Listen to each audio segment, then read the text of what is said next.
ஆதியில எப்படி ஜெபம் பண்ணீங்க, ஆதியில எப்படி துள்ளி குதிச்சீங்க, ஆதியில மற்றவங்களை நீங்க வேடிக்கை பார்க்கவே மாட்டீங்க, நீங்க பாட்டு அழுது அழுது அப்படியே ஜெபம் பண்ணீங்களே, அந்த நாட்கள் எங்கே போய்விட்டது?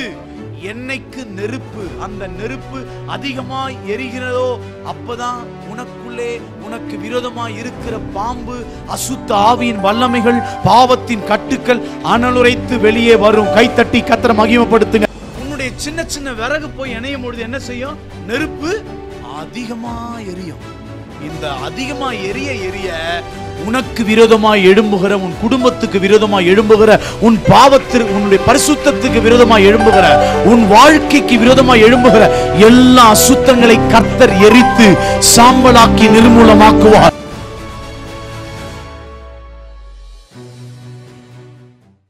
இன்னைக்கு ஒரே ஒரு சப்ஜெக்ட்ல நம்ம செய்ய வேண்டிய ஒரு காரியத்தை விசுவாசிகள் மட்டும் இல்ல, ஊழியக்காரர்கள், கர்த்தராலே அபிஷேகம் பண்ணப்பட்டு ரட்சிக்கப்பட்ட தேவனுடைய பிள்ளைகள் வாழ்க்கையை குறித்து தான் இன்னைக்கு ஒரு சம்பவத்தை, ஒரு சாப்டர் அழகா சொல்லி நான் ஜெபம் முடிக்க போறேன்.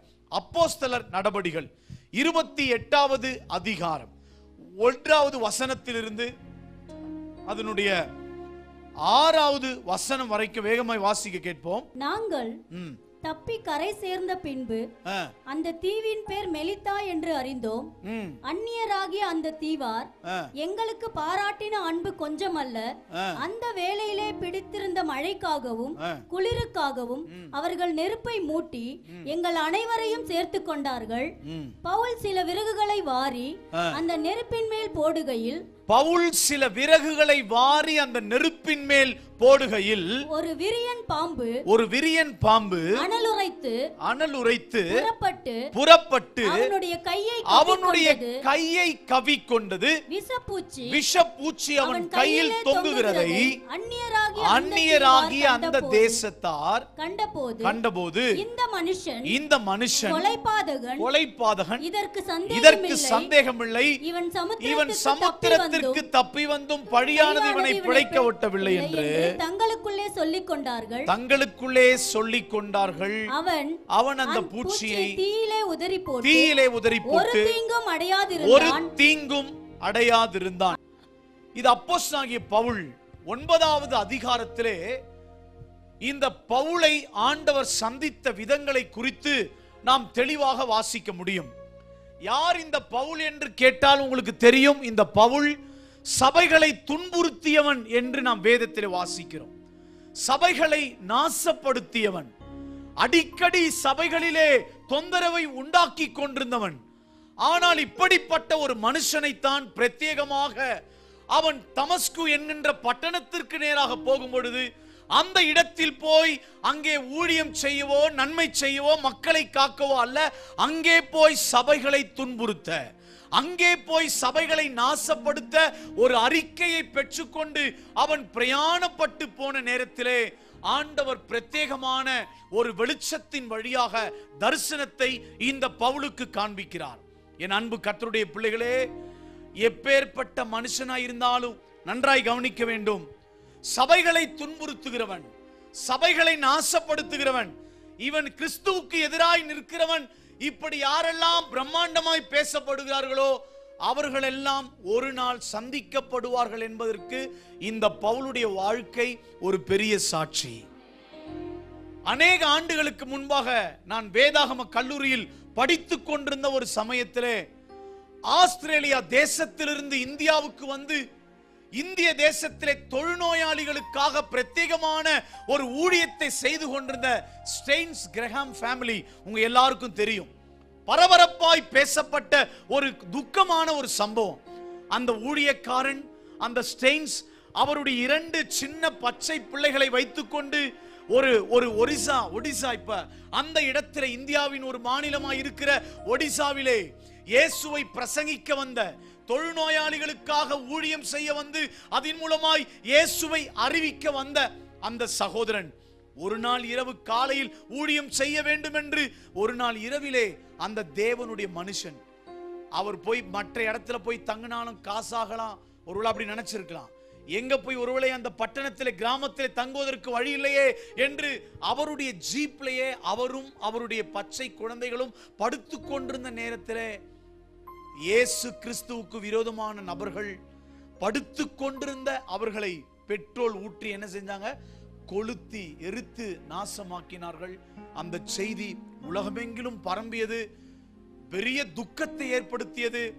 அவங்க மனைவி உடனே சொன்னாங்க, இவங்களை என்ன செய்யுங்க, இந்த எரித்து கொன்றவர்களை தயவு கூர்ந்து என்ன பண்ணுங்க, என் பிதா மன்னிக்கிறது போல, என் கிறிஸ்து மன்னிக்கிறது போல நான் இவர்களை மன்னிக்கிறேன்.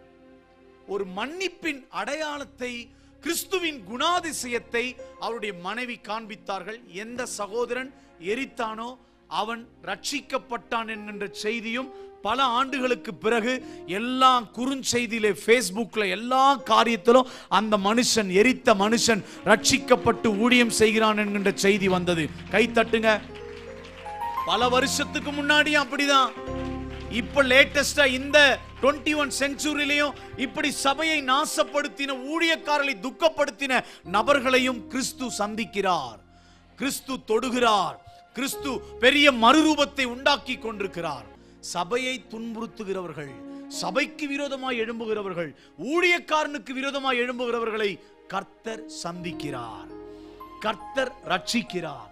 இந்த பெங்களூர் பட்டணத்திலே, கர்நாடகா மாநிலத்திலே எப்பேற்பட்ட சபைக்கு துன்புறுத்தப்படுகிற திட்டங்கள், சம்பவங்கள், மனிதர்கள் எழும்பினாலும் என் இயேசு கிறிஸ்துவுடைய ரட்சிப்பு அப்படிப்பட்ட மனிதர்களை நிச்சயமாய் கொடுக்கும். அந்த ரட்சிப்பு இந்த தேசத்தில் பரம்புவதற்காக இந்த சபையை கர்த்தர் அபிஷேகம் பண்ணி வைத்திருக்கிறார். உங்கள் ஊழியக்காரரை கர்த்தர் அபிஷேகம் பண்ணி வைத்திருக்கிறார். கர்த்தர் இந்த ராத்திரி வேளையிலே உங்களையும் அபிஷேகம் பண்ணி வைத்திருக்கிறார். கை தட்டி வைராக்கியமாய் கர்த்தரை மகிமைப்படுத்துவோம். கவனிங்க, இப்படி சபையை துன்புறுத்தின இந்த சவுலைத்தான் ஆண்டவர் ரட்சிக்கிறார். கொஞ்ச நாள் குருடாக்கினார், கண்ணே தெரியாமாக்கினார், திருப்பி கண் பார்வையை கொடுத்து அற்புதத்தை செய்கிறார். அவனை ஊழியக்காரனா மாறுறான், அப்போஸ்தலனாய் மாறுகிறான். அவன் தான் சொல்றான், ரோமர் 1:1 வாசிக்க வேண்டாம், கிறிஸ்துவின் சுவிசேஷத்திற்காக பிரித்தெடுக்கப்பட்ட தேவனால் அழைக்கப்பட்ட பவுலாகிய நான் என்று அவன் தெளிவாய் சொல்ல முடியும். என் அன்பு பிள்ளைகளே, இன்னைக்கு தேவன் அந்த ஊழியக்காரன் தான் 13 நிருபங்களை வேதத்திலே எழுதி வைத்திருக்கிறார். அதிக நிருபங்களை பரிசுத்த ஆவியானுடைய துணை கொண்டு அவர் எழுதி வச்சிருக்கிறது தான் நம்ம இன்னைக்கு படித்து கொண்டிருக்கிறோம். அவருடைய எல்லா சரித்திரத்தில் படிக்கும் பொழுது இந்த அப்போஸ்தலர் கடைசி சம்பவத்தில் மெலித்தா என்கின்ற தீவிலே போய் ஊழியம் செய்ய, அந்நியர் அந்த தேசத்துல இயேசுவை தெரியாது, கிறிஸ்துவ தெரியாது, உபதேசம் தெரியாது, அங்கே அவர்கள் ஊழியத்திற்காக அந்த பவுல் புறப்பட்டு சென்றார் என்று வேதத்தில் வாசிக்கிறோம். அப்ப ஊழியத்துக்கு போற, நான் பிராக்டிக்கலா பேசுறேன், கொஞ்ச நேரம் கவனிங்க. ஊழியத்திற்கு புறப்பட்டு அந்த இடத்துக்கு போன உடனே பயங்கரமா அவரை கவனிக்கிறாங்களா இல்லையா? சொல்லுங்க, வாய் திறந்து சத்தமா சொல்லுங்க, கவனிக்கிறாங்களா இல்லையா? இந்த தீவார் பாத்தீங்கன்னா பவுல பயங்கரமா கவனிக்கிறாங்க. ஐயோ, நீங்க நல்லவர், வல்லவர், அப்படி வாக்குல இப்படி எப்படி. அதான் பவுல் சொல்றான், அந்த தீவார் எங்களுக்கு பாராட்டின அன்பு கொஞ்சம் அல்ல, இட் இஸ் நாட் ஃபியூ. அது கொஞ்சம் கிடையாதுயா. அந்த லவ் பாத்தீங்கன்னா இட் இஸ் மோர் தென், நிறைய ஈக்குவல் பண்ண முடியாத அளவுக்கு கொஞ்சம் நஞ்சம் அல்ல அப்படி சொல்றோம் பாத்தீங்களா, அது ஈக்குவலே பண்ண முடியல. அந்த அளவுக்கு எங்களை நல்லா கவனிச்சாங்க. குளிருக்கு எல்லாத்தையும் அந்த நேரத்தில் பிடிச்சிருந்த குளிருக்காக நெருப்பை மூட்டி எங்கள் அனைவரையும் சேர்த்து கொண்டார்கள். அப்ப கவனிச்சாங்க. இந்த எரிகிற நெருப்புல கவனிக்கணும், நெருப்பு எரிந்து கொண்டே இருக்கிறது.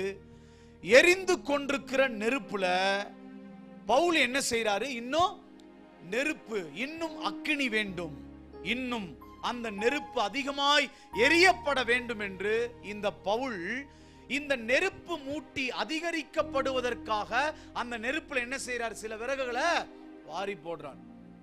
வாரி போட்ட உடனே என்ன நடந்துச்சுமா சொல்லுங்க, வாய் திறந்து. அனல் வந்துருச்சு. ஃபர்ஸ்ட் வாரி போட்ட உடனே அனல் வந்துருச்சு. அனல் உரித்த போது ஒரு பாம்பு பவுலுடைய கையை கவ்விக்கொண்டது. கவனிங்க விசுவாசிகளே, எப்பவுமே உங்களுடைய வாழ்க்கையிலே நீங்கள் அபிஷேகத்தை அனல் மூட்டி கொண்டே இருக்க வேண்டும். உங்க அக்கினி அபிஷேகத்தை கொழுந்து விட்டு எரிவதற்காக உங்கள் ஆவிக்குரிய வாழ்க்கை வல்லமையாக இருக்க வேண்டும். உங்க உங்க அபிஷேகத்தை பாஸ்டர் கொஞ்ச நேரம் தான் சர்ச்சில் பாட்டு படிக்க முடியும், வல்லமை உண்டு வல்லமை உண்டுன்னு. நமக்குன்னு ஒரு குடும்பம் இருக்கு, வீடு இருக்கு. வீட்டுக்குள்ள போனால் உன் நிலைமை என்ன? நீ எப்படி ஸ்பிரிச்சுவல் லைஃப்ல எப்படி growth ஆக போற? அதுக்கு தான் சொல்றேன், you must connect with Holy Spirit. ஆவியானவரோடு நீ ஐக்கியத்தை வைத்துக் கொண்டால் உன்னுடைய அக்கினி கொழுந்து விட்டு எரிந்து கொண்டே இருக்கும். அடிக்கடி அந்நிய பாஷைகளை பேசிக்கொண்டே இருக்க வேண்டும். அடிக்கடி ஜபத்துக்குள்ளே விழுந்து கொண்டே இருக்கணும். இப்படிப்பட்ட 21 நாட்கள் ஜபத்தில் அல்ல, உன் வாழ்க்கையில தனிப்பட்ட ஜபத்தில் நீ ஆண்டவர் சமூகத்தில் காத்திருக்க வேண்டும். ஆவியானுடைய பாதத்தில் கிடக்க வேண்டும். நல்ல பைபிள் படிக்கணும், வேதத்தை வாசிக்கணும், கர்த்தருடைய வசனத்தை தியானிக்கணும். ஆண்டவரை பாட்டு ஸ்கேல்ல பாட தெரியுதோ, குரல் அழகோ அழகில்லையோ, ஆவியானவரை மகிமைப்படுத்த வேண்டும், ஆராதித்துக் கொண்டே இருக்க வேண்டும். எந்த தேவ பிள்ளைகளுடைய வாழ்க்கையில தான் இந்த அக்னி என்ன செய்யும்? கொழுந்து விட்டு எரிந்து கொண்டே இருக்கும். கவனிக்கணும், இந்த விறக வாரி போட்ட உடனே என்ன எழும்புதுமா? அக்னி. இந்த அக்னி ஆண்டவருக்கு ரொம்ப பிடிக்கும். பைபிள்ல அவர் அக்னினாலும் வல்லமைனாலும் நமக்கு ஞானஸ்தானம் கொடுப்பார். அப்படி அப்ப என்ன, நெருப்புல கொடுத்தா நீங்க உயிரோடு இருப்பீங்களா? சில பேருக்கு இந்த வெளிப்பாடு தெரியாது. நம்மை பார்த்து பரிகாசம் செய்து கொண்டே இருப்பார்கள். நம்ம அபிஷேகத்தை, நம்ம ஜபத்தை, நம்ம அழுவுறத, கண்ணீர் வடிக்கிறத, நம்ம பேசுகின்றதான விசுவாச வார்த்தைகளை மட்டுப்படுத்தி கொண்டே இருப்பார்கள். ஆனால் அவங்க மட்டுப்படுத்துவான், நம்ம விறகை என்ன செய்யணும்? வாரி போட்டு கொண்டே இருக்கணும். கை தட்டுறதுக்கு இப்பெல்லாம் பாருங்க, கை தட்டுங்க கை தட்டுங்க, கண்ணை மூடுங்க, ஓ கண்ணீரோட ஆராதிங்க, கையை உயர்த்துங்க அப்படின்னு சொல்றோம். ஒரு காலத்துல அபிஷேகம் எப்படி இருந்தது? ஆதியில நீங்க எப்படி வல்லமையோட ஆராதிச்சீங்க? ஆதியில எப்படி ஜெபம் பண்ணீங்க? ஆதியில எப்படி துள்ளி குதிச்சீங்க?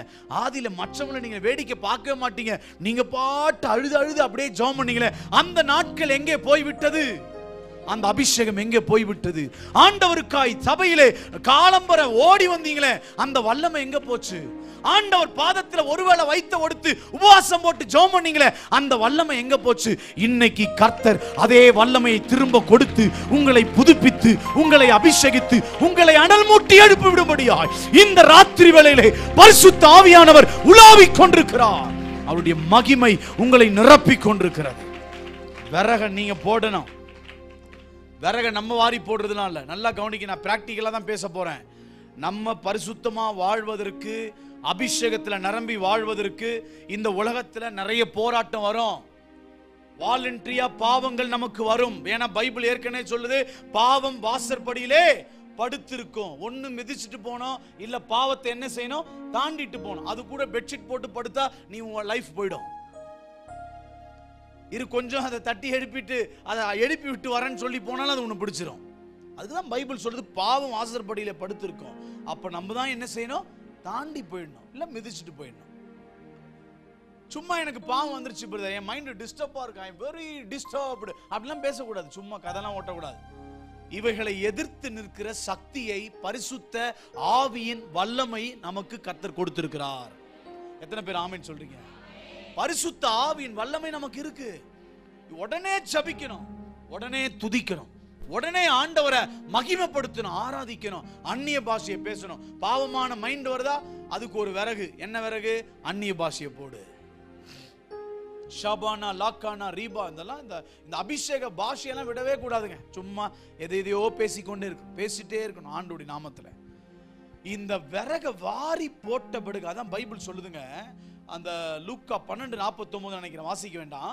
பூமியின் மேல் அக்கினியை போட வந்தேன், அது இப்பொழுதே பற்றி எரிய வேண்டும் என்று விரும்புகிறேன். ஆண்டவருடைய விருப்பம் என்ன? நான் ஐப்ரோ நல்லா பண்ணிட்டு இருக்கிறேன், என் ட்ரெஸ் பாருங்க எவ்வளவு சூப்பரா இருக்கு, என்னுடைய வாட்சை பாரு, என்னுடைய ரிங்கை பாரு, என் செயினை பாரு, என் காரை பாரு, என் வீட்டை பாரு, இதெல்லாம் கொடுத்துட்டாரு, இதெல்லாம் பண்ணிட்டாரு. இதெல்லாம் ஆண்டவருக்கு விருப்பம் இல்லை. நீயும் நானும், உங்க மேலையும் என் மேலையும் அக்கினி அபிஷேகம் இருக்க வேண்டும் என்று கர்த்தர் விரும்புகிறார்.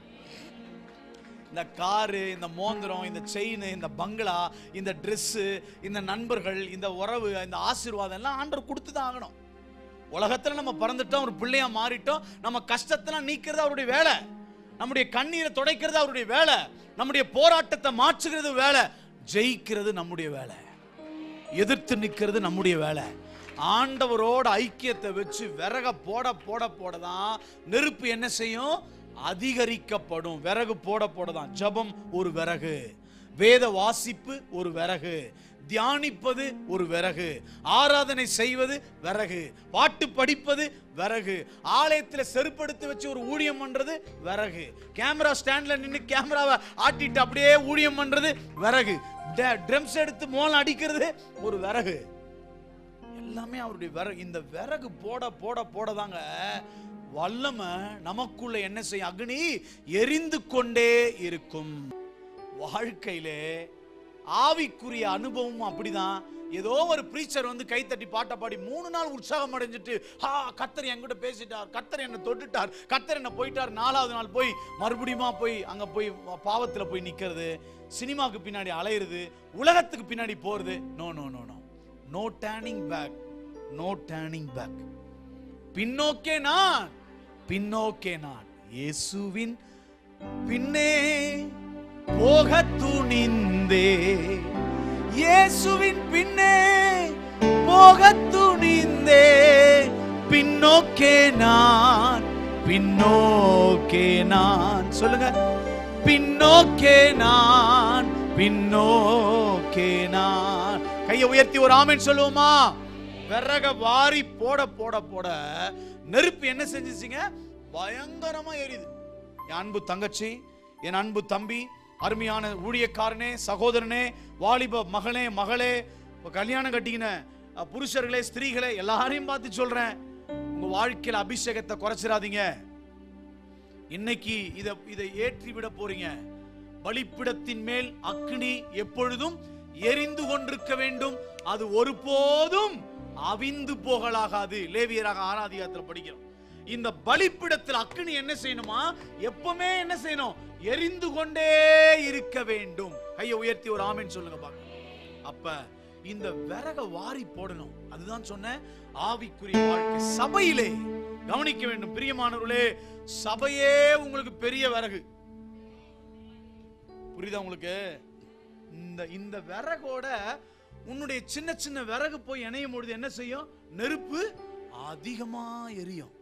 இந்த அதிகமா எரிய எரிய உனக்கு விரோதமாய் எழும்புகிற, உன் குடும்பத்துக்கு விரோதமாய் எழும்புகிற, உன் பாவத்திற்கு, உன்னுடைய பரிசுத்தத்துக்கு விரோதமாய் எழும்புகிற, உன் வாழ்க்கைக்கு விரோதமாய் எழும்புகிற எல்லா அசுத்தங்களை கர்த்தர் எரித்து சாம்பலாக்கி நிர்மூலமாக்குவார். கை தட்டி கர்த்தருடைய நாமத்தை சத்தமாய் உற்சாகத்தோடு மகிமைப்படுத்துவோம். இந்த விறக வாரி போட்ட உடனே என்ன நடந்துருச்சா?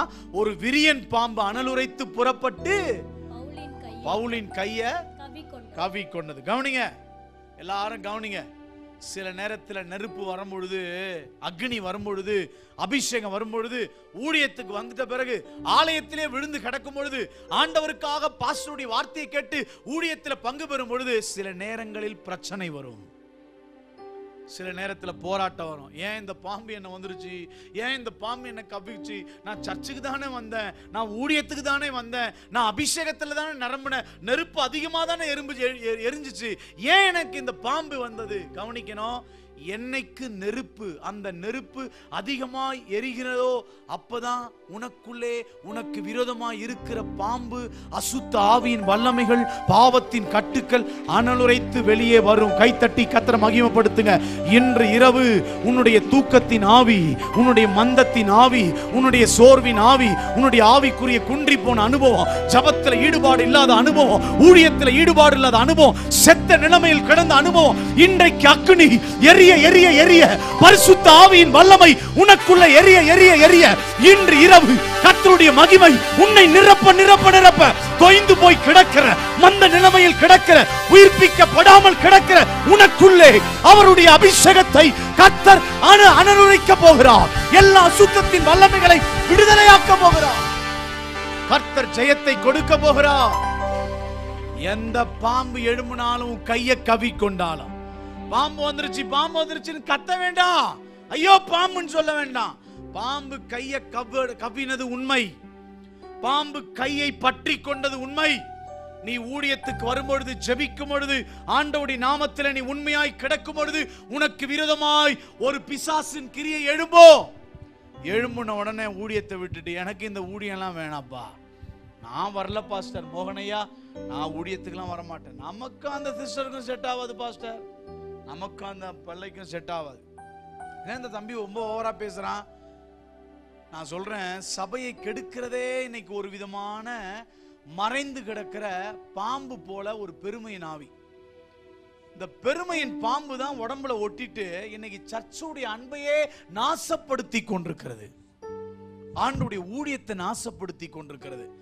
சில நேரங்களில் ஊழியக்காரர்களையே மதிக்க கூடாத அளவுக்கு இந்த பெருமை என்கின்ற பாம்பு உடம்புக்குள்ளேயே ஒட்டி கிடக்கிறதுனால அவங்க சொன்ன, அவர் என்ன இப்படி பேசுறாரு ஓவரா, அவர் என்ன சொல்றாரு, அவர் என்ன இப்படி பண்றாரு, அவர் பேசுறது சரியில்லையே. நான் சொல்றேன், இன்னைக்கு இந்த பெருமை நமக்குள்ள வந்துட்டா நம்ம என்ன செய்வோம் தெரியுமா? அன்னைக்கு ஊழியர்களிடத்திலே கை கட்டி உண்மையாக பயந்து பணிந்து நின்றார்கள். இன்னைக்கு கொரோனாக்கு அப்புறம் எல்லாமே கொரோனா வைரஸா தான் இருக்கு. அவங்களுக்கு அலை 1 சொல்லுமா, அலை 2 சொல்லணுமா, அலை 3 சொல்லணுமான்னு தெரியல, எல்லாம் ஒரு சைஸா இருக்கு. அமீபா பார்த்திருக்க வைரஸ்லாம் அதாவது ஒரு சைஸ்ல கிடக்கு. இன்னைக்கு கர்த்தர் சபையை பார்த்து பேசிக் கொண்டிருக்கிறார். இந்த பெருமையின் உச்சத்திலிருந்து, ஆணவத்தின் உச்சத்திலிருந்து சபை வெளியே வர வேண்டும் என்று கர்த்தர் விரும்புகிறார்.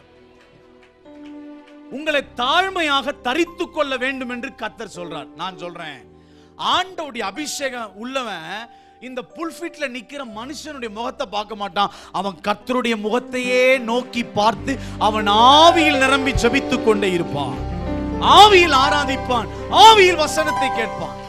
என் அன்பு பிள்ளைகளே, சில நேரத்தில் உங்களை பார்த்து எல்லாரும் நல்லான்னு சொல்லியிருப்பாங்க. பாஸ்டரை பார்த்து நம்மளே சொல்லுவோம், ச்சே, என்ன கூட அப்படிதான் சொல்லுவேன். என் சர்ச்சில் எங்க ஐயாவை போல யாரும் நல்ல பாஸ்டர் யாருமே இல்லைங்க. பணத்தெல்லாம் செலவு பண்றாரு, ஊழியத்துக்கு எல்லாத்தையும் கொடுக்காரு. அதே நாக்கு 2வது நாள் 3வது நாள் போய் சொல்லணும், இந்த ஆள் ரொம்ப பெருமையா பேசுறான், மைக்க பிடிச்சி, இவன் சரியில்லை, இவனா பெருசா ரொம்ப ஓவரா அலட்டிக்கிறானே, இதே நாக்கு பேசுது. நான் கவனிச்சுட்டு வரேன். இவங்களெல்லாம் பார்த்தா நம்மளால என்ன செய்ய முடியாது? ஊழியம் செய்ய முடியாது. அவனை பார்த்தா ஊழியத்துக்கு அடைச்சார், அவனே ஒரு ஆம்லெட்டு, அவனுக்காக ஊழியத்தை அடைச்சாரு. விலையேறப்பட்ட இயேசு கிறிஸ்து, அவர் நமக்காக ரத்தம் சிந்தி, அவர் நம்மை ஊழியத்திற்கு அழைத்து, தாயின் கருவில் உருவாகும் முன்னே என்னை அறிந்து பெயர் சொல்லி அழைத்த தெய்வத்திற்காக ஊழியம் செய்கிறோம். ஒரு மனுஷனை திருப்திப்படுத்த அல்ல. சபை சில நேரத்தில் உன்னை திருப்திப்படுத்துவதற்காக, கூட்டத்தை சேர்ப்பதற்காக உனக்கு சோப்பு போடுகிற இடம் ஆலயம் கிடையாது. ஆலயம் கண்டித்து உணர்த்துகிற இடம், ஆண்டவர் சத்தியத்தை பேசுகிற இடம். இந்த இடத்தில் அவருக்கு தாழ்மையோட தான் உட்கார்ந்து இருக்கணும். இன்னைக்கு ஊற்றப்படுகிற அக்கினிலே உன்னுடைய சரீரத்தில் மறைந்து கிடக்கிற அந்த பெருமையின் பாம்பு என்னவாக போகுது? இப்ப அனலுச்சு வெளியே வரப்போகுது. எத்தனை பேர் ஆமென் சொல்றீங்க? இந்த பெருமை பாருங்க, நல்லா கவனிங்க. விபச்சாரக்காரனை கூட ஆண்டவர் மன்னிச்சிடுறார். விபச்சாரம் பண்றான் பாத்தீங்களா, அவனை கூட மன்னிச்சுட்டு விட்டுறார். சரிடா, டேய் தப்பு பண்ணிட்டேன், அந்த விபச்சார ஸ்திரீ நீ போ, இனி பாவம் செய்யாத சொல்லிட்டு மன்னிச்சிடுறார். ஆனா ஆண்டவர் ஒருத்தருக்கு தான் எதிர்த்து நிற்கிறார். யாருக்கு? பெருமை உள்ளவனுக்கோ கர்த்தர் எதிர்த்து நிற்கிறார். பெருமைக்காரங்கிட்ட தான் எதிர்க்கிறார். இந்த விபச்சாரங்காரங்கிட்டயோ, கொலை பண்ணவங்கிட்டயோ, சிகரெட் பிடிச்சவங்கிட்டயோ, சாராயம் குடிச்சவங்கிட்ட கூட இல்ல. யார்கிட்ட எதிர்த்து நிற்கிறாரு?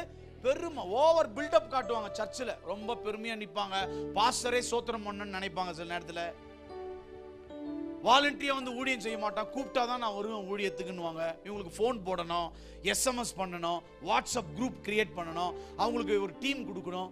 ஏன் ஆதியில் அப்படிலாம் இல்லையே? நம்ம அப்பெல்லாம் பவர்ஃபுல்லாக தானே ஊழியம் பண்ணோம், நம்மள தானே வரிஞ்சு கட்டி பெருக்கணும், நம்ம தானேங்க பாத்ரூமை கழுவணும், நம்ம தானேங்க ஆண்டுடைய சபையில் வந்து பாஸ்டர் என்ன செய்யணும் சொல்லுங்க பாஸ்டர்னு சொன்னோம், டீயை போட்டு வந்து கொடுத்தோம், அப்படியே ஓடணும், அப்படியே ஹவுஸ் விசிட்டிங் போனோம், விமென்ஸ் ஃபெலோஷிப்ல கலந்து கொண்டோம், அழுது ஜெபிச்சோம். இப்போ எங்கங்க நிக்கிறீங்க? எங்க நிக்கிறீங்க? எந்த இடத்துல நிக்கிறீங்க? Where you stand?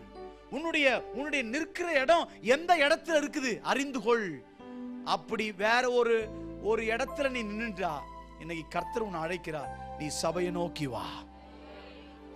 கவனிக்கணும். என்ன பாருங்க ப்ளீஸ். நான் முடிக்கிறேன் 10 நிமிஷத்துல. ஆடு மேய்ச்சி கொண்டிருக்கிறான். யாரு? மோசே. வனாந்திரத்தில் ஆடு மேய்க்கிறான். கர்த்தர் வனாந்திரத்துல தான் என்ன செய்யறாரு? தரிசனத்தை காண்பிக்கிறார். அந்த தரிசனம் என்னதுமா? முச்செடியில ஒரு அக்கினி எரிந்து கொண்டே இருக்கிறது. இந்த அக்கினி எரிய எரிய எரிய எரிய அக்கினி எரிஞ்சா எல்லாமே எரிஞ்சு போனோம். இந்த ஹெலிகாப்டர்ல பாத்தீங்கன்னா நம்முடைய நாட்டு ராணுவ தளபதி என்ன செஞ்சிட்டாரு? அந்த நெருப்பால எரிஞ்சு போயிட்டாரு. ரொம்ப துக்கம். அவங்களுக்காக நம்ம, அவங்க குடும்பத்துக்காக, நம்முடைய இந்திய தேசத்துக்காக நம்ம ஜெபிக்க கடமைப்பட்டிருக்கிறோம். எரிந்து போய்விட்டது. அப்படிதான் எரிந்து போக வேண்டிய மரம் எரியல, மரம் அப்படியே கிடக்கு. ஆனால் நெருப்பு மட்டும் என்ன செய்து? எரிந்து கொண்டே இருக்கிறது. இந்த எரிஞ்சு போன நெருப்ப தூரத்துல இருந்து பார்த்தவன் என்ன சொல்றான்? மோசஸ் அந்த ஆள் என்ன சொல்றாரு? யாத்திரா 3:3 இந்த அற்புத காட்சியை சொல்ல மாட்டீங்களே, மறந்துட்டீங்களா? வசனம் தெரியலையா? இந்த அற்புத காட்சியை கிட்டே போய் பார்ப்பே, வெரி க்ளோஸ் அப்படின்னு சொல்றான். பத்தியா, ஆண்டவருடைய தரிசனத்தையும் ஆண்டவருடைய வல்லமையும் பின்னாடி வருவாங்க, பின்னாடி சேர்ல போய் உட்காருவாங்க. சில பேர்லாம் பாருங்க, அவங்களுக்கு 100வது சேர் தான் பிடிக்கும், முதல் சேர் பிடிக்காது, 2வது ரோ பிடிக்காது, 3வது ரோ பிடிக்காது. எப்ப காலியே கடந்தாலும் அவங்க பின்னாடி தான் உட்காந்து சைலண்டா, ரொம்ப அமைதியா, அபிஷேகமே வந்தாலும் வராத மாதிரி அப்படியே இருப்பாங்க. பிரதர், என் தெய்வத்துக்கு ஒரு சின்ன வேலை செஞ்சாலும் அதுல கணக்கு இருக்கு பிரதர், அதுல பெரிய பங்க கத்தர் வச்சிருக்காரு பிரதர். நீ இப்ப இருக்கிறதுக்கு அப்ப ஊழியம் செஞ்ச சமாதானத்துக்கு வித்தியாசத்தை பாரு. நீ தேவனுடைய ஊழியத்தை செஞ்சு பார், உனக்குள்ளே ஒரு தெய்வீக சமாதானம் பற்றி எரியும். எத்தனை பேர் என் கூட சேர்ந்து ஆமென் சொல்றீங்க? எனக்கு டைம் இல்ல, டக்கு டக்குன்னு சொல்றேன் 5 நிமிஷத்துல. இந்த பாம்பு கைய கவி கொண்ட உடனே நம்மளாம் சொல்லுவோம், நம்மளாம் எப்படின்னு கேட்டா, நானா தப்பு பண்ணல பிரதர், அவர் வந்துட்டாரா, அந்த பையனே என்னை தேடி வந்துட்டானா, அதனாலதான் நான் போயிட்டேன் அப்படிலாம் பேசினே இருப்போம். எவனையா ஆட்டையை போடுறது, எவன் மேலனா பழிய போடுறது. நான் என்ன சொல்றேன்னா, நான் என் பலிப்பிடத்துல தம்பி என் கூட வந்திருக்கான் கேளுங்க, என் சர்ச்சில் அப்படிதான் சொல்லுவேன் நான், நீ பாவம் செஞ்சுட்டு அடுத்தவன் மேலாம் பழி போடவே போடாதீங்கன்னு சொல்லுவேன் நான் நிறைய முறை. அது நான் லியோ இன்க்ளூடிங் மீ. நம்ம செஞ்சோமா, நம்ம மன்னிப்பு கேட்டு நம்ம எந்த இடத்துல கரெக்ட் ஆகணும், எந்த இடத்துல சரியாகணும், அந்த இடத்துல மாற்றப்படுவதற்கு நம்முடைய இருதயத்தை ஒப்பு கொடுத்தால் தேவன் நமக்கென்று பிரத்யேகமான உயர்வை கொடுக்க முடியும். சும்மா அவரால பிரதர், என் புருஷன் சரியில்லை பிரதர், இவர் தான் இப்படி பண்ணிட்டார், என் பையன் சரியில்லை பிரதர், அந்த பொண்ணு சரியில்லை பிரதர் அப்படிலாம் சொல்லக்கூடாது. உன் கைய பாம்பு கவுச்சா, உன் கையில இருக்கிற பாம்பை என்ன பண்ணும்? பைபிள் என்ன சொல்லுது? விஷப்பூச்சியை அவன் கையிலே அவன் அந்த அதுக்கு முன்னாடி பாருங்க, அவன் அந்த பூச்சியை தீயிலே உதறி போட்டு, கையில பிடிக்கும் பாம்பு, வந்து பிடிக்கும், நல்லா ஊழியத்துக்கு வரும், உன்னதான் பிடிக்கும், ஜபத்துக்கு வருவ 21 நாள் உள்ளத பிடிக்கும். ஆண்டவருடைய நாமத்தின் மகிமைக்காக நீ ஆண்டவர் பாஸ்டர் கூடயே இருந்து நடப்ப, ஓடுவ, ஆடுவ, உன்னதான் பிடிச்சி ஆம்லேட் ஆக்கும். ஆனா இது கைய பிடிச்சிருச்சுன்னு சொல்லி அது கூடிய பொறுமையா, ரொம்ப பொறுமையா இருப்பாங்க சில ஆட்கள். கொஞ்சம் இரு, தடவி கொடுத்து பார்ப்போம், தடவி கொடுத்து பார்ப்போம்னா உன்ன தடவிடாது. கையிலே பிடித்திருக்கிற அந்த பாம்ப பவுல் என்ன செஞ்சாருங்க? பேசவே இல்லை. ஆனா அதுக்கு முன்னாடி ஒரு கூட்டம் பேசுது, கை பாம்பை பிடிச்சிச்சு, இவனுக்கே பாம்பு பிடிச்ச பிரச்சனை. ஆனா பக்கத்துல இருக்கிற அந்த ஆளுங்க என்ன பேசுறாங்க? இவன் என்னத்தை பண்ணானோ, இவன் என்ன பாவத்தை பண்ணானோ. சபையை பேர் சில பேர் குறை சொல்லுவாங்க, சர்ச்சு ஏன் வளரல, அவர் என்ன பண்ணாருன்னு தெரியல, சர்ச்சு வளரவே மாட்டுது, கூட்டம் சேரவே மாட்டுது. ஆனா யாரால பிரச்சனை? பாஸ்டரால பிரச்சனை. பாஸ்டர் செலவு பண்ணி எல்லாத்தையும் ரெனோவேஷன் பண்ணி எல்லாத்துக்காக ஊழியத்தை போட்டு அதுக்கு ஆர்கனைஸ் பண்ணி மீட்டிங் நடத்தி எல்லா ஜெபமும் நடத்தப்படுது. அப்ப யாரால பிரச்சனை? ஊழியம் நல்லா நடக்க சர்ச்சில் இருக்கிற சம்படிஸ், சில மக்களால பிரச்சனை. ஆனா இவங்க என்ன சொல்லுவாங்க? இவர் என்ன பண்ணாரோ, சபை என்ன பண்ணுச்சோ, இந்த ஆள் என்ன பண்ணாரோ, இந்த அம்மா என்ன பண்ணுச்சோ. உங்களுக்கு உங்க வாழ்க்கைக்கு நான் வரேன். நீங்க நல்ல அக்னியா இருக்கிற நேரத்தில் சின்ன சின்ன தப்பு நடந்துரும். சில நேரத்தில் சில மனிதர்கள் உங்களுக்கு விரோதமாக பேசிக்கொண்டே இருப்பார்கள். Don't here. அந்த வார்த்தையை நீங்க என்ன செய்யாதீங்க, அந்த சத்தத்தை என்ன செய்யக்கூடாது, கேட்கவே கூடாது. நான்லாம் அப்படிதான், அவன் என்ன பேசினாலும் பயப்படவே மாட்டேன், கேட்கவே மாட்டேன். என் ஊழியத்தை அழிக்க நினைச்சவன், என் ஊழியத்தை ஒழிக்க நினைச்சவன், என் பேரை கெடுக்க நினைச்சவன், அவன்லாம் எங்க இருக்கிறான்னு தெரியல. ஆனா நான் அதே சென்னை 1008 இருக்கிறேன். கையை ஜோரா தட்டி கத்திர மையப்படுத்து. ஏன்பா சில பேர் நம்மள அப்படிதான் பேசுவாங்கப்பா, அதை பத்தி போக்கஸ் பண்ண கூடாதுப்பா. இருக்கிற பாம்பை, நம்முடைய கையை பிடித்து கொண்டிருக்கிற பாம்பை உதறி போடணும். அதுதான் சபைக்கு வேலை. எத்தனை பேர் என் கூட சேர்ந்து ஆமென் சொல்றீங்க? உன் வாழ்க்கையில் பிடித்திருக்கிற பாம்பை உதறி போட. அதுக்கு நடுவுல நீ பாவி, நீ தரித்திரம் முடிச்சவன், நீ வேலைக்காதவன், நீ உருப்படாதவன், பேசினவனாம் பேசினே இருக்கட்டும், அதை பார்க்காதீங்க. பவுல் பேசினவனை பத்தி பார்க்கல, கையில் இருக்கிற பாம்பை பார்த்தான். பார்த்த பாம்பு என்ன செஞ்சானா, அவன் அந்த பூச்சியை தரையில போடல. எங்க போட்டான்? ஐயா, நெருப்புல தான். ஏங்க அப்பதான் மறுபடியும் சொல்றேங்க, அதே பாம்பு நெருப்புல இருந்து தான் வருது. அந்த பாம்பை அழிக்கிறதுக்கும் எங்க போகுது? கடைசியில நெருப்புக்கு தான் போகுது. உனக்கு அபிஷேகம் இருந்தாதான் உனக்குள்ள இருக்கிற அசுத்தம் வெளியே வரும். நீ அந்த அசுத்தத்தை எடுத்து மறுபடியும் என்ன செய்யணும்? அதே அக்கினியில போட்டுறணும். ஆண்டவர் உனக்காக யுத்தம் செய்வார். அதுக்குதான் அக்கினி அபிஷேகம். அக்கினி அபிஷேகம் எதுக்குங்க? எதுக்கு கை தட்டுறோம்? எதுக்கு அந்நிய பாஷையை பேசுறோம்? பரிசுத்த ஆவி எங்க இருந்து பலன் வருது? பூஸ்ட், ஹார்லிக்ஸ் சாப்பாடா அதெல்லாம் தேவைதான், அதுக்குன்னு வேணான்னு சொல்லல. ஆனா பலன் எங்க இருந்து வருது? சொல்லுங்க வாய் திறந்து. பலன் எங்க இருந்து வருது?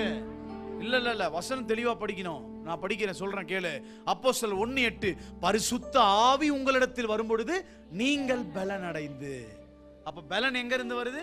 பரிசுத்த ஆவி உங்களிடத்தில் வரும்பொழுது. அப்ப சபையிலே ஆவியானவர் வந்தாதான், வாழ்க்கையிலே ஆவியானவர் வந்தாதான் நீங்க என்ன செய்ய முடியும்? பலன் அடைய முடியும். சோர்ந்து போயிருப்பீங்க, பாவத்துல மரிச்சு போயிருப்பீங்க, உடைஞ்சு போயிருப்பீங்க, காயப்பட்டிருப்பீங்க. இன்னைக்கு கர்த்தர் சொல்றாரு, இந்த பாம்பை தீயில போடு. லூக்கா 10:19, சங்கீதம் 91:13, ஆதியாகமம் 3:15. இந்த பாம்பெல்லாம் கடிக்காதபடி இயேசு எப்பயே என்ன செஞ்சிட்டாரு? தலையை நசுக்கிட்டாருன்னு சொல்லுது பைபிள். அப்ப குளிர்ந்து போகிற இடத்துல, குளிர்ச்சியான இடத்துல பாம்பு நிம்மதியா தூங்கும். ஆனா அக்னி இருக்கிற இடத்துல பாம்பால் என்ன செய்ய முடியாது? தூங்கும். அப்ப கர்த்தர் இன்னைக்கு சபை மக்களாகி உங்களை என்ன சொல்றாரு? நீங்க அனலின்றி குளிரின்றி வெது வெதுப்பா இருந்தீங்கன்னா வாந்தி பண்ணி போட்டுருவாரு. சும்மா நான் இங்க அட்டெண்டன்ஸ் கொடுக்கறது, அப்புறம் போய் அங்கேயும் கதையை காட்டுறது, இங்கேயும் சொல்றது, திருப்பி போய் சினிமா ஆக்டருங்க பின்னாடியும் போய் அலையுது. பா செம்மல அப்படின்னு நான் சொல்றேன். என்டர்டைன்மெண்ட் பண்றோம். நான் அதுக்கெல்லாம் பெருசா எதிரியான கிரிக்கெட் பார்க்கறது போறது வரதெல்லாம். நான் என்ன சொல்றேன்னா, நம்முடைய கனெக்ஷன் கர்த்தரோட இருக்கணும். இதுதான் என் பாயிண்ட். ரொம்ப அதிபரிசுத்தமான அப்படிலாம் பேச வரல. இப்ப நான் நம்முடைய கனெக்ஷன் யார் கூட இருக்கணும்? ஆவியானவரோடு இருக்கணும். இந்த பாம்பை எங்க போடணும் சொல்றாரு ஆண்டவர்? அக்கினியிலே போட வேண்டும். மத்தேயு 16:23. அவரோ திரும்பி பேதுருவை பார்த்து எனக்கு பின்னாக போ சாத்தானே, எனக்கு பின்னாக போ சாத்தானே, நீ எனக்கு இடரலாய் இருக்கிறாய், தேவனுக்கு ஏற்றவைகளை சிந்தியாமல் மனுஷனுக்கு ஏற்றவைகளை சிந்திக்கிறாய். கவனிங்க, மனுஷனுக்கு ஏற்றவைகளை சிந்திக்கிறாய். இதுதான் தீய பாம்பு. நீங்க சர்ச்சிலேயே உட்கார்ந்துட்டு தேவனை பத்தி சிந்திக்கிறது இல்ல, சபையுடைய தரிசனத்தை பத்தி சிந்திக்கிறது இல்ல, தலைமை போதகரும் உடன் போதகரும் சொல்லுகின்ற ஊழிய பாரத்தை சிந்திக்கிறது இல்ல, நீங்க மனுஷனுக்கு ஏற்றதையே சிந்திக்கிறீங்க. நம்ம சர்ச்சில் இன்னும் லீட் கிட்டார் வேணும், ரொம்ப அவசியம். இப்ப லீட் கிட்டார் இருந்தா தான் ஆராதனை வருமா? சொல்லுங்க. நம்மளாம் அப்படி சும்மா நம்ம அடுத்த யூடியூபை பார்த்து, அடுத்தவன் சர்ச்சை பார்த்து நம்மலாம் சோர்ந்து போறோம். நான் சொல்றேன், அதுதான் மனுஷனுக்கு ஏற்ற. ஒருத்தன் கர்த்தரை உண்மையா ஆராதிச்சா அவன் அடுத்த சர்ச்சை காப்பி அடிக்கணும்னு அவசியமே நமக்குலாம் இல்லை. இந்த பக்கம் 2 கிட்டாரை போட்டு, அந்த பக்கம் அதை போட்டு, இந்த பக்கம் இந்த போட்டு, ஒரு சின்ன கீபோர்டு வச்சே ஊரை கலக்கலாம். ஆமேனா நோமேனா? சத்தமா சொல்லுங்க அல்லேலூயா. கையை உயர்த்தி சொல்லுங்க ஆமேன். ரொம்ப தெளிவா இருக்கணும் பிரதர் அண்ட் சிஸ்டர். நம்ம ஆண்டவருடைய நாமத்திலே கர்த்தர் நமக்கு கொடுக்கிற வல்லமையை வைத்துக்கொண்டு ஓடினாள். அதுதான் சொல்றேன். சபையிலே உட்கார்ந்துட்டு அந்த சர்ச்சை அப்படி இருக்க, இந்த யூடியூப்ல நான் இப்படி பார்த்தேன், இது இப்படி இருக்குது, அங்க இப்படி பவர்ஃபுல்லா இருக்குது, நீங்களாம் விளங்கவே முடியாது. உங்களை கடவுள் உயர்த்தனா ஆலயத்திலே மனுஷனுக்கு ஏற்றதெல்லாம் இங்க சிந்திக்காதீங்க, ஆண்டவருக்கு ஏற்றவைகளை சிந்திங்க. இந்த மனுஷனுடைய சிந்தனை என்ன செஞ்சிரு? தீயில போட்டுரு, நெருப்புல போட்டுரு. இன்னைக்கு ஆண்டவரை பற்றிக்கொள், தேவனுடைய சமூகத்தை உறுதியாய் பற்றி பிடித்துக்கொள். ஆண்டவருடைய சமூகத்தை உறுதியாய் பற்றி பிடிச்சு எதையும் பார்க்காதீங்க பிரதர். உங்க பாஸ்டர், தலைமை பாஸ்டர் உங்க சர்ச்சில் இல்லைனாலும் ஆவியானவர் இந்த இடத்துல உலாவிக் கொண்டிருக்கிறார். எத்தனை பேர் என் கூட சேர்ந்து ஆமேன் சொல்றீங்க? தலைமை பாஸ்டர் வந்தா ஒரு அபிஷேகம், உடன் பாஸ்டர் வந்தா ஒரு அபிஷேகம், வர்ஷிப் பண்ற சகோதரிங்க வந்தா ஒரு அபிஷேகம், வெளிநாட்டுல இருந்து ஊழியர் வந்தா அபிஷேகம். நோ நோ நோ, அபிஷேகம் ஒன்னே ஒண்ணுதான். எத்தனை பேர் ஆமென் சொல்றீங்க? அது எல்லா இடத்துல ஒரே அபிஷேகம். அந்த அபிஷேகத்தை வைராக்கியமாய் பெற்றுக்கொண்டு, வல்லமையோடு பெற்றுக்கொண்டு, இந்த மனுஷ சிந்தனை எல்லாத்தையும் இந்த கலாத்தியர்ல படிங்க. எல்லா மனுஷ சிந்தனை என்னன்னு பட்டு சொல்லப்பட்டிருக்கு. இது எல்லாத்தையும் தூக்கிட்டு போய் குப்பையில போடணும், நெருப்புல போடணும். குப்பையிலோட போடாத. அது குப்பையோட என்ன பண்றான்? கடைசியா மக்க வச்சு அதுல பொருள் செஞ்சிடறான். அதனால குப்பையில போடக்கூடாது, டோட்டலா நெருப்புல அழிக்கணும். சில பிரச்சனைகளை, சில எண்ணங்களை, சில காரியங்களை, ஆண்டவருக்கு விருப்பம் இல்லாத எல்லா விஷயத்தையும் நெருப்புல போட்டு. வாட்ஸ்அப்ல நீ என்ன சேட் பண்ற இங்க டிலீட் பண்ணலாம். ஆனா நீங்க சைபர் கிரைம்ல பாத்தீங்கன்னா நீ என்ன பண்ணுன்றதெல்லாம் டோட்டலா எடுக்க முடியும். அது மாதிரிதான் ஆண்டவர் தான். நீ என்ன பண்ற எல்லாத்தையும் அவர் பார்த்துட்டே கிடப்பார். பாஸ்டரை மறைக்கலாம், என்ன மறைக்கலாம், மற்றவங்களை மறைக்கலாம். ஆனா cyber crime, heaven cyber crime ரொம்ப டஃப். அது அது எல்லாத்தையும் வாட்ச் பண்ணி கொண்டே இருக்கும். இதை கர்த்தர் நீக்கி போடு என்று ஆவியானவர் பேசுகிறார். எல்லா அசுத்தத்தை நீக்கி போடுங்க. எல்லாத்தையும் தூக்கி நெருப்புல போடு. திருப்பி குப்பையில போட்டு அது பொருளா வரும். நெருப்புல போடு. இந்த அக்கினி அபிஷேகத்தை அப்படியே எழுமி நின்று நீங்க கதறி கதறி அழுது உங்க அக்கினியை புதுப்பிக்கிற நேரம், உங்க அபிஷேகத்தை புதுப்பிக்கிற நேரம். கதறி கதறி அழுது ரேமா காஷே தேனே காலா நாபா காடா காத்தாரா. முதல் நாளையே கர்த்தர் சபையோட பேசி கொண்டிருக்கிறார். அக்னி அபிஷேகம் இறங்கி கொண்டிருக்கிறது. நான் சொல்ல போறதில்ல, உங்களுக்குள்ளேயே அந்த வல்லமை இறங்க போகுது. உங்க நிக்கிற இடத்துல நீங்க உங்க இடத்துல உங்களாலே நிக்க முடியாது. உங்க பாதம் தரையில நிக்க முடியாது. துள்ளி குதிக்க தோணும், கை தட்ட தோணும், கதறி அழுது ஜெபிக்க தோணும், அந்நிய பாஷைகளை பேச தோணும். நீங்க யாரையும் பார்க்க மாட்டீங்க. இப்போ கர்த்தருடைய மகிமை இறங்கி வருது, இறங்கி வருது. ரீபானா மேகாலா சந்தாலா நாமாலா காடா. பெற்றுக்கொள்ளவுடைய வல்லமைய, பெற்றுக்கொள்ளவுடைய வல்லமைய. அழுது ஜெபிக்கிற அநேகருடைய பாவங்களை கர்த்தர் மன்னிக்கிறார், கர்த்தர் அபிஷேகிக்கிறார். இப்பொழுது கர்த்தருடைய மகிமை இறங்கி கர்த்தர் செத்து போன அபிஷேகத்தை, மரித்து போன அபிஷேகத்தை கர்த்தர் உயிர்ப்பித்து கொண்டிருக்கிறார். வாலிப தம்பி, வாலிப தங்கச்சி, கர்த்தர் உன்னை தொட்டு கொண்டிருக்கிறார். பெற்றுக்கொள்ளவுடைய வல்லமைய. முதல் நாள் கூட்டத்தில் கர்த்தருடைய மகிமை இறங்கி வருது. ஔதானா மேகாலா நீ காடா தீரா ஷீபாலாபி காடா. ஆபாச படங்களை பார்த்து ஆவிக்குரிய வாழ்க்கையிலே அபிஷேகத்தை இழந்து போயிருக்கிற சகோதரியே, சகோதரனே, கர்த்தருடைய மகிமை இறங்கி வருகிறது. பெற்றுக்கொள். ரபானா மேகானா லானா ரகாதா ரபாலா ஷிபானா மானா காடா லகாடா கதரா. இன்னும் இன்னும் இன்னும் இன்னும் இன்னும் அதிகமா, இன்னும் அதிகமா விட்டுக்கொடு, விட்டுக்கொடு. கர்த்தருடைய அக்கினி, கர்த்தருடைய அக்கினி, கர்த்தருடைய அக்கினி, கர்த்தருடைய அக்கினி, கர்த்தருடைய அக்கினி. ஷபாலா ரேகாதாரா ஓரி மானாமா காடாதாரா ரிகானா மானா காடா. வல்லமை, உயிர்த்தெழுந்த வல்லமை.